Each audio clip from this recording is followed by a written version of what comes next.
I caught my husband cheating with his ex on our son's birthday. Now everyone's telling me to stay. Should I walk away or hold the family together? I caught my husband cheating on me with his ex-wife on our son's birthday.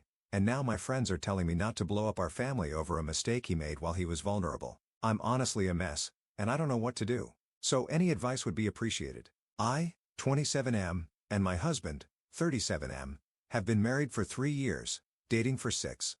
He has an ex-wife, 37F, whom he divorced a year before we met. We have a son, 7M, who was adopted after we got married and whom I love as my own child because he is. I know my husband, Peter, fake name, is bisexual. I have no problem with it, and I had no problem with his ex-wife, Allison, also a fake name. I did have a problem with his family as they're a bit homophobic and are always telling Peter he should get back together with Allison.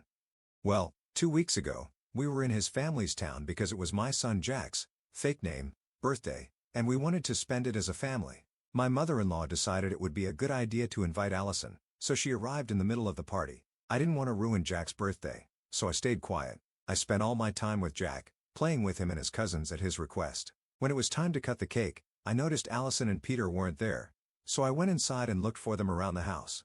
I found them in Peter's old bedroom taking their clothes off. I stood there in shock for a moment, but then I left and went back to celebrating Jack's birthday. Part of me wanted to scream and cry, but I was also in shock and refused to make Jack's birthday about me. We cut the cake and opened the presents. People were already leaving when Allison and Peter came back. Peter took me aside and started saying that I shouldn't have cut the cake without him present and that it was disrespectful. I stared at him and just said, "I'm sorry. I just thought you'd be too busy getting into your ex-wife's pants." He got quiet, so I took Jack and left the house to go back to the hotel. Once I put Jack in bed and made sure he was asleep, I locked myself in the bathroom and broke down. I called a friend, and he tried his best to console me. I only calmed down in the morning when I took Jack for breakfast because I didn't want him to see me like that. I'm now watching him play in the park, and I don't want him to suffer. I don't want him to have a broken family. I don't want him to know that relationships aren't a happily ever after. Peter has been calling and texting, apologizing for everything, and I'm tempted to forgive him. I'm tempted to just have my family back, and all my friends are saying that it was just a mistake, that he was vulnerable and Allison is his ex-wife. So what am I supposed to do now? I need advice from people who don't know my husband or me personally. Please, any advice is helpful. Top/relevant comments. Commenter: teach your son that his future partners have to respect him in their relationship by not being cheating bastards. Ops response: I do want to teach him this stuff, but he's too young, and I'm just scared that he'll get a bad view of relationships if he sees his parents divorce. Commenter 2: you should leave. I know it won't be easy, but if you stay, think of it as showing Jack that it's okay for your husband or wife to treat you badly. If you want him to know about happily ever after, you need to show him that it's okay not to settle and that you work hard for your goals, no matter what they are, and work towards them with kindness, honesty, and integrity. Kids are far more impressionable than we give them credit for. And as someone who has known many families where the person being hurt hasn't walked away, that hurt spreads until it damages everyone. Relating to just yourself here, there is a huge safety factor. Staying with a cheater puts you in danger because you don't know everyone they're sleeping with, and, more importantly, what STIs they may be carrying. They're sleeping with and, more importantly, what STIs they may be carrying. So think about your son and your health and leave. Emotionally, if you're surrounded by people telling you to forgive and forget, those people are not safe to be around as you have no clue if they've been hiding this from you for a while either. Update 1 day later. Well, first of all, I want to thank you all for your advice, and I want to explain some things before the actual update. But thank you for opening my eyes about my situation. Peter and Allison didn't notice me when I saw them. There was very loud music downstairs, and they weren't facing the door. I didn't stop them because I was in shock. I just stood there for a moment, and I heard my son, so I unconsciously focused on him. I was pretty much on autopilot. Peter didn't come to the hotel with me because I changed to a different one. He did try to follow me, but I took a taxi and left. As far as I know, he's staying with his parents, and Allison left. We met when I was 20 and he was 30. We started as friends, and we ended up dating. Yes, we're both men, and no, I didn't feel manipulated or groomed by him. Those were the most asked things, and I did answer some comments, though not all. Now on to the update. I did as some of you suggested and took some tests to rule out any STIs or STDs. The results are coming back in a few days, and I will take another one in 3 weeks to be sure. My son is having a sleepover with a friend, and I decided to speak with my husband. He came by our house a few minutes after I texted him. He asked about Jack, and I told him where he was. Then we sat on the couch and started talking. I started crying after a few minutes, and he followed soon after. I asked some simple questions. When? Why? How many times? Among others, and this is what I could gather from all the things he said. It happened for the first time when he visited his parents alone 2 years ago. They invited her. They both got drunk. He was feeling lonely as I had been paying more attention to Jack since we adopted him, and they slept together. Nothing happened again until our son's birthday party. He said his mother pressured him a bit, and he caved in. I don't believe he did it for that reason, but I don't know. He said he doesn't love her, and I believe him, but it doesn't negate the fact of what he did. After talking for a while, I told him that I wanted a divorce. He started sobbing and begging for another chance, but I told him that I can't give him another chance because I wouldn't be able to trust him again, and I don't want that in a relationship. He kept crying and begging for another 30 minutes until I told him that we have to think about Jack and his well-being, that we could stay friends and co-parent him. He got mad, really mad. He started yelling that it was all Jack's fault, that we shouldn't have adopted him, that he's the one who's getting between us. I was crying and really scared. I had never seen him this angry. He hit the table and stormed out of the house. I called the house where Jack is staying and told them that if Peter shows up there, they can't open the door. After that little episode, I was scared that Peter would try to hurt Jack. I called my friend Thomas and told him everything that happened. He came by and is staying with me until I'm better. Right now, I'm trying to figure out what to do and how to go on with the divorce. Top/relevant comments. Commenter: I can't believe that he is taking no accountability for his actions and blaming your completely innocent son.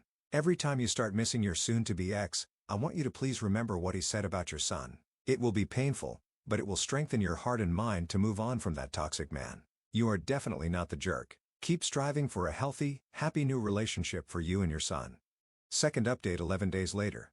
Hi again. Sorry for taking so long to update, but it's been a chaotic week, and I'm pretty shaken up. I'll try to summarize it. My husband has been showing up at my work, following me, and calling me from burner phones.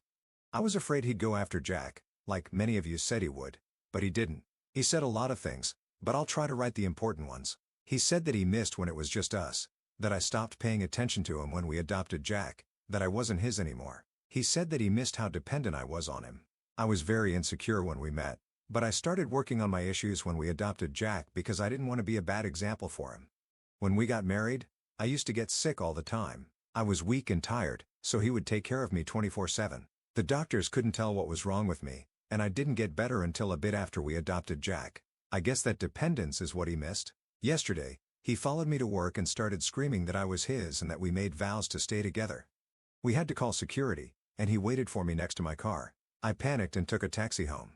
He keeps messaging me and showing up at our house. I took a few weeks off work to be with Jack, although he's taking this better than I am. I made an appointment with a therapist for him, and when the divorce is finalized, I'll go to one myself. I've been debating what to do, so I'll update when something happens. Top/relevant comments. Commenter: the unexplained illnesses once you were married are a great concern. Were you chronically ill before you were married to him?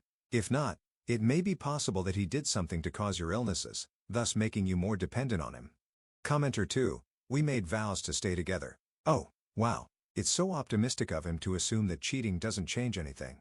So these vows, in his mind, still stand despite the fact that he cheated on you in his parents' home. More than once, I got so angry on your behalf. Please prioritize safety above all else. I don't know if you've ever contacted Peter's family, but I think you should. They are partly responsible for what happened, and they should take action for your sons and your sake. Also, I think Peter has some mental health issues. What I've read does not come from a healthy mind. Third update, 1 month, 2 weeks later. Hi, guys. This is the final update for anyone who is interested. I'm only doing this update to give it some closure and because some people messaged me to ask for it. So here it is. This has been a really difficult time, but I'm almost divorced. I have primary custody of Jack, and I've got a restraining order against Peter and Allison. I'll try to be quick, but a lot happened. So after I made the post, Peter kept calling and stalking me. I didn't know what to do until I started packing Peter's stuff and found a box of pictures of me from before we met, like 3 or 4 years before we met while he was still married to Allison. I never knew why they got divorced. He just said it was too painful to talk about, so I never asked. But I swallowed my anger and sent Allison a message to ask her about the pictures, and she told me they got divorced because she saw him stalking my Facebook several times and found the same box I did. He called it an innocent crush and curiosity, but she thought he was cheating on her, and they got divorced. A year later, he met me, but Allison always thought I was the side piece. I read a few comments saying that maybe I was sick because he was making me sick. I don't know if that's possible. I don't really know. I mean, the illnesses were bad enough to make me stay in bed, like having a bad cold, but I don't know. I stopped digging. After I found the pictures, I confronted Peter when Jack wasn't in the house, and he seemed, I don't know, proud. He kept smiling and saying that all he did was for us, that it was love at first sight, and we were destined. He was just making sure it happened. Apparently, we had met before we became friends. I remember meeting him at a party through some friends, but we had met before as teenagers. He and I lived in nearby towns, and my school made some trips to the surrounding towns, and we met on one of those trips. We were something like friends, but only for a summer because he went to college, and I soon forgot about him. But he found my Facebook, and the story continued. I was horrified to say the least. He tried to console me and tell me that it was fine, that he did it out of love, and that if only we hadn't adopted Jack, everything would be fine. I was bawling my eyes out. My entire marriage was a lie. He said that he only slept with Allison because he knew it would get my attention and that we didn't have to go through with the divorce, that I knew he loved me and that was it. He promised to be a better dad for Jack if I made more time for him. He told me to quit my job because he earned enough to take care of all of us, and that would give me more time with him. I was in shock, and then he hugged me, calming me down. I admit that for a moment I allowed him to hold me. I allowed myself to consider his proposal, but I kept thinking about his lies. It wasn't about the cheating. It was the stalking, the lies, the obsession. It creeped me out, so I tried to pull away and tell him I'd go through with the divorce. He refused. He hugged me tighter and screamed that I needed him, that he could protect me, take care of me, save me, that I was his husband and only his. I was terrified. I slapped him and pulled away, yelling at him to get out of my house. He didn't. He just kept screaming and holding on to me until a neighbor heard the commotion and called the police. I filed a restraining order and have been taking care of Jack since. During the divorce proceedings, Peter asked for 50-50 custody, which surprised me because in all this time, he hasn't cared about seeing Jack. But I later found out that it was only because he would get to see me and talk to me regularly. He's been contesting every single thing about the divorce, trying to make it last longer than it has, and it's been working. He offered to give me child support even though we have 50-50 custody. He allowed me to keep the house and other stuff, so that's what's been going on in my life. The only happy thing that happened was Halloween. Jack insisted on dressing up as Spider-Man and me dressing up as Tony Stark, so we did, and I took him trick-or-treating. It was the most adorable sight ever, and I knew I made the right choice with him and Peter. I'm sorry for such a long post, but this will probably be the last update. Thank you so much for the advice and for hearing me rant. Top/relevant comments. Commenter, you're 27. He's 37. But he has pictures of you from before he left for college? So he was 18 and you were 8? He was 20 and you were 10? Make it make sense because it sure looks like he met you when you were a literal child, stalked you until you were an adult, and started dating you at 21. Response, he had pictures from before I thought we met, when I was 20. He was already in college. He was just spending the summer in his hometown. We met in the summer when I was about 14. Commenter 2. So, again, you were 14 and friends with a 24-year-old? Sorry, but this just doesn't seem to add up. Ops response, we weren't best friends, but we talked a few times, and I remember talking through Facebook once or twice. That's why I said we were kind of friends. Commenter, he saw you at 14, hid secret pictures of you from his wife during the time you were finishing high school and starting out in life, got divorced once you were an adult because his wife found secret photos her husband had of a child, and then he started dating you when you were 21. It wasn't an accident any of the times you two just bumped into each other. He set you up and exploited you. He started when you were 14. No wonder people are so concerned that as soon as you started dating him, you frequently became so ill that you couldn't get out of bed, and he got to take care of you. Fourth update, 5 months, 2 weeks later. I know I said that my last update would be the final one, but I'm so very confused right now. So we're finishing with the divorce proceedings, but Peter's attitude has done a 180 degrees, and I don't know if I'm crazy or what. The last time I posted here, Peter was basically saying that our son was the reason for our divorce and that he only wanted custody of him to see me. Well, now he's being Father of the Year. A friend of mine, Dean, is handling the drop-offs and pickups of Jack so that I don't see Peter. At first, he was mad and called me because he thought Dean and I were dating. Then he didn't care. Now I thought that he would treat Jack badly, and I kept a very close eye on him, asked him questions about his father, how everything was going, etc.